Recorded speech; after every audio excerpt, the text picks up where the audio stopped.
जय मिश्र एडवोकेट ये कार्यक्रम करा जाउचे समस्त को विशेषकर खाउटी मान को सचेतन करने जो आईन रही 2019 मसीह जो आईन किसी परिवर्तन जो आसला से नुआ आईन संपर्क में समस्त को सचेतन करने जस्टिस ऑर्गेनाइजेशन एवं ता सहित आमर जो मेट्रोलॉजी डिपार्टमेंट एमाने मिलित भाव में कार्यक्रम करुँच प्रति वर्ष ये डिसेम्बर 24 को आम जातीय खाउटी सुरक्षा दिवस भाव में पालन करुचु एवं लक्ष्य हूँ आईन संपर्क में समस्त सचेतन करवा और ए वर्ष जहाँ मोटो रही जे डिजिटल जस्टिस माध्यम माने efficient and speedy disposal of the cases केमती हो पार से संपर्क में आम समस्त सचेतन करुचु एवं मूल लक्ष्य हूँ आईन तो आम तैयारी कले आईन संपर्क में जानिले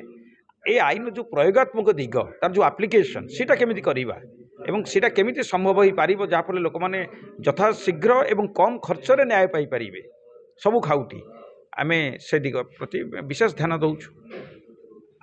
ता हूँ विभिन्न एनजीओ मानू एथिपाई स्वतंत्र दायित्व दि जावा दरकार से माने ग्रासरूट लेवल काम करती कमन मैन सहित मिशंती एवं जी जो सेक्टर माने लेवल काम करूँ जो एरिया काम करूँ से दायित्व दिज्व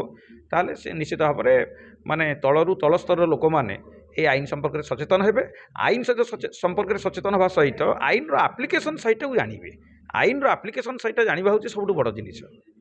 आमको जिला प्रशासन तरफ तथा डिपार्टमेंट तरफ मेट्रोलॉजी डिपार्टमेंट तरफ जो प्रकार माने साहाय्य सहयोग मिलला से आम साधुवाद जनइबू एवं आमर जो ऑफिसर्स माने अच्छी जिला स्तर ऑफिसर माने अच्छी तथा स्थानीय प्रशासक माने अच्छी से माने